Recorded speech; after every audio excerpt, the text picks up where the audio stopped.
What's up, guys? Welcome back to the channel. Today we're going to be revisiting a topic that we talked about 10 months ago, and that's how much you make driving box truck for Amazon Relay. Not only was that a very popular topic when we talked about it, but a lot has changed since then with the driver shortages and whatnot. So we're going to discuss the new rates, and also there was one portion of driving Amazon Relay that I forgot to discuss, so we're going to talk about that today. So our last video on this topic actually got over 50,000 plays, and I don't even know how many likes. I want to say thousands, but it was amazing. But the one thing I can say about that video is 98.8% of the questions asked on that video were answered in that video. So I'm going to make a refresher video. I'm going to shorten it, and I'm going to make it more to the point. For the people who might not have listened to the whole video last time, it was kind of long, so this time we're going to shorten it up and make it more to the point for those in the back, if you know what I'm talking about. Alright, so while driving box truck for Amazon Relay, you're going to fall into one of four categories. Last time I said one of three, and I realized I left out a fourth. Fourth being a driver that is paid hourly. But we're going to go through all four again. Okay, so one, you're an owner-operator. You're operating under your own business and LLC. You have your own truck, and you're operating on the load boards per night, per route. You're doing it all yourself. Alright? Option two, you're owner-operator, you own your own truck, and you drive for another company. So sometimes a company with its own LLC will actually hire drivers, owner-operators, to drive their very own box truck, or even rent one and drive for them under a certain fee per rate, or per route, sorry. The second option, which would be what I did, you're driving for a company, like a logistics company, and they have their own LLC and everything, and they either rent or own their own box trucks, and they allow you to drive them for them. The company I work for owned all their own box trucks. I believe they just bought old Penske trucks from auction or whatnot. And then the fourth option is, of course, you're driving hourly. A company hires you, and you're working at an hourly rate, driving box truck for them, and you'll probably be driving 8 to 10 hours a day. All right, now the main question is, everybody wants to know how much you make. Now, if you're an owner-operator, this is the thing that lots of people got upset about, okay? They must have, only heard the part of the video where I'm like, some of these guys are going home with $70 a night. And they're commenting if you think I'm going home with 70, you are on some good drugs, buddy, because I go home with $2,000 a night and $10,000 a week and this and that. And it's like, okay, but if you listen to the other part of the video that I made, it says that owner-operators can choose the length and distance of the route, and depending on what states they're allowed to operate in, it might not even be that long of a route either way, okay? So the distance of these routes is going to be a huge factor. What you're hauling, of course, is going to be a little bit of a factor. You know, these Amazon pallets, weight and size, and how many you have, they're going to be paying you for that, how many different stops and whatnot. But for the most part, it's distance. They're paying you per mile, okay? So when you're taking these routes, okay, on the load board and you're owner-operator, you can choose. Do I want to take this really, really long route for almost $2,000? Or do I want to take a shorter route tonight for $600? Okay, now you can factor in your gas, your insurance, your stickers, and your DOT stuff. All that stuff you have to pay for yourself when you're an owner-operator. But you also have to factor in your time. Time is money. So you might need time off of work. So you might take a shorter route, or you'll plan ahead of time, okay? I've been behind this week, so I need to take some big, long routes and work 14 hours a day for the next 3 days to make ends meet. That might happen. But when you do that, you have to realize Amazon's not always going to say, oh, you want a $1,200 route tonight? Oh, we got you. No, they might say, dude, all we got is $200 route tonight. $250. It's an hour away. Just take it there. We'll give you $200. That might be all they have for you. Or in some cases, you're short on your bills and you're like, I need a good route. And you get to Amazon and they don't have anything for anybody that night because they've already all been taken by the guys with 20 trucks, 30 trucks at a time. And they're just boom, boom, boom, boom, boom, taking all the loads they can. And then you come in with your single box truck and you're like, can I get a load? And they're like, here, take this junk load. Nobody wanted it.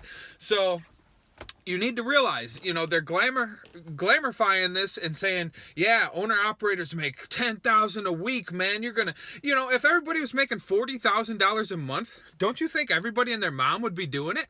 No, don't let these guys lie to you, okay? There's guys going home who's not making a cent that night, and they are owner operators and they're going in debt. Or you might get a good load and your truck keeps breaking down, so you had to give the load to someone else because your truck can't even make it A to B, so then you got to pay for repairs. These are things you have to factor in when you're an owner operator, and how long the routes are going to decide how much money you make. So you could make $2, you could make $2,000 per night, $10,000 a week, $10 a week. It's up to you. It's all a gamble. Just so you know, that's the risk of being an owner-operator, is you never know how much you're going to make. And that's just the truth of it. Okay, next category. You're an owner-operator, but you work for a company who has its own LLC. Now, I'm not totally up on this because I'm not an owner-operator for one, and the company that I worked for didn't hire any owner-operators to drive for us. But the way that I understand it is, you'll get a guaranteed percentage of every route. So if they tell you 75% and you go and do $1,000 route, you'll get $750 of it. But every company is going to have different stipulations. You pay for your own gas, we pay for your gas. You pay for your stickers and DOT stuff, you have to handle all that, and we'll just pay you for the routes. Like, we'll get you routes and you drive, There's going to be different situations for every company you go to. So it's hard for me to tell anybody how much they're going to make doing this. After everything, who knows? You might make $200 that night and then have to pay for your own gas and everything. You might go home with $100 or less and be an owner-operator. This is probably the worst situation to get into, is when you're owning your own truck but you're driving for someone else. Then again, there's guys who have a hard time getting loads, like I was telling you just a second ago. You're an owner-operator, you're having a hard time getting loads. Now, this company will let you drive for them. They'll give you dedicated loads. You'll make all the money in the world, but they're going to be taking a huge chunk of it. So this is something you're going to have to weigh your options with, okay? And if you're a single truck by yourself, sometimes driving for someone else might be your best bet. Okay. Option number 2 or 3, I've lost count here. The one where you're driving for someone else and you don't have a truck. This is what I did, okay? They're paying you as a contractor, 1099 NEC, which is a new 1099 that they just started, which a lot of companies are hitting you with, and it sucks. And it's complicated, and the tax people don't even know what's going on because it's a new tax form. Drivers know what I'm talking about. Everybody else, you'll learn about this soon, okay? So if you're working for a company and you're a contractor, they are paying you a flat rate per route. Maybe sometimes distance changes it, but most companies I know, they just pay you per route. The company I worked for, distance did change it by about $30, so I'd make anywhere from $115 to $145 a night, depending on the distance. But currently, with driver rates going up, that rate is currently more around $130 to $160 per night, okay? But mind you, you have to pay taxes out of this. So when you make $130, you might have really only made like $100. You need to be putting money aside for your taxes, because when you file that 1099 NEC, you're gonna owe a decent amount of money in. Trust me, I'm going through it right now. It sucks. So you need to be saving for that. People ask me what percentage. I always save like 18%. You can do other stuff. I know guys who do 23% to be safe, blah, blah, blah. I do 18. Sometimes I might owe them a couple hundred. Sometimes they might owe me a couple hundred. It's weird how it works out. If you save your gas receipts, your cell phone because it's being used, and a couple other things, I think you can do like shoe spikes and maybe hats and gloves. But these things can be write-offs now because you're a business owner. Technically, you're a contractor who's working for another company. They're contracting you to drive for them per night on a route-to-route basis. Okay, you're being hired for this route, for this route, for this route. You don't work for no one technically. They'll say, oh, you're fired or whatever, but really they're just not giving you any more routes because you're technically a contractor. So that's what I did. It kind of has the best opportunities depending on who you work for. The place that I worked for kind of was unfair because I gave certain guys better opportunities. Like in the same amount of time I drive, one guy might be able to get 3 loads done where I only got 1 load done, and if we're getting paid per load, he got paid like 3 times more than me, and they know that. So that's where sometimes the distance comes in, where they pay you extra for distance, but it usually doesn't add up as far as time that it takes to get there and back. Okay, and the last option, last but not least, I forgot to mention this last time, is you're getting paid hourly, okay? Most guys driving box truck hourly right now, the lowest I've heard anyone getting paid is $16 an hour. If you're driving box truck for less than $16 an hour, you're probably getting ripped off. The one good thing I will say about this, okay? While driving box truck, they tend to overwork you. You will do loads of hours, 10 to 14 hours a night. And they will pay you like you worked an 8-hour shift, okay? When you're getting paid hourly, they're not going to do that. They're going to get you home quicker because they're paying you hourly, and then they're paying you overtime, and then things are stacking up very quickly with time and a half and whatnot. You're paying taxes normal. You know, a lot of these guys have health insurance and everything. It is a dangerous job. I'm not going to lie to you. You'll want to get life insurance and health insurance. Seriously, don't leave your family empty-handed if you crash one of these nights, because, dude, it's literally a coin toss. I'm not going to joke around about it, but it's a coin toss. Some of these winter nights, I live in the Midwest. It's scary, dude. It is scary. When you're a driver, you have to take it serious. Don't be afraid to say no. There has been a couple nights where I had to tell my company, listen, I'm a good driver. You know I'm a good driver. I'm not coming in tonight. I'm not doing it, and I wouldn't recommend you make anybody else do it. What do you think they do? They still call everybody in. Let's go, let's go, let's go. They're crashing the trucks. Insurance is paying for it. They don't care. I'm not going. Every now and then you'll have to make a judgment call like that. But I will tell you this.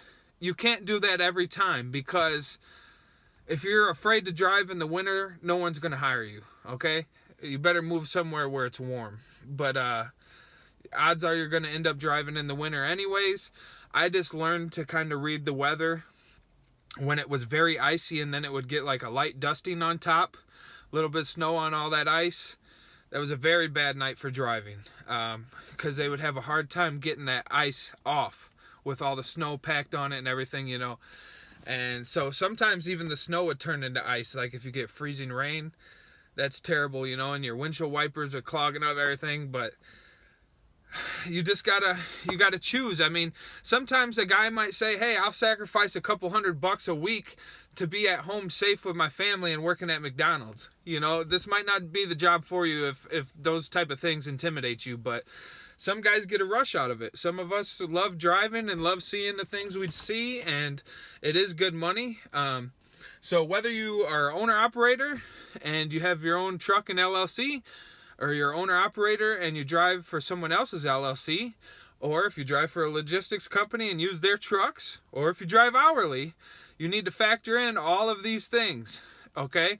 Because driving box truck for Amazon Relay can go any of these ways. And driving box truck in general can go any of these ways. You'll be hired through a whole array of contracts and agreements. You need to be reading the paperwork, because they do get these guys a lot of times. But that's just the gist of it. I didn't want to trail on too long, guys, and I'm pretty sure this video is just as long as the last one. And I have to go to the bathroom, so I need to wrap it up. But this is how much you get paid driving box truck for Amazon Relay. If you have any questions, feel free to leave them in the comment section. Like, subscribe, ring the bell for more in the future. And I'm sorry if I offended anybody, but this is just the facts of it, okay? I'm not going to butter it up. All these guys telling you that you're going to make $10,000 a week. Come drive Amazon Relay in the wintertime. You'll make box truck money. Yeah. No, you're going to probably crash, die, hurt yourself, and not make any money to show for it. That's just the reality of it. But there are the few brave men that can make it through and make good money. And there are some owner-operators who make crazy money, life-changing money. The guy that I worked for, he got a loan from a bank. He bought like 5 box trucks, started getting him and his friends driving them, bought a couple more. Next thing you know, he's up to like 20, 25 trucks.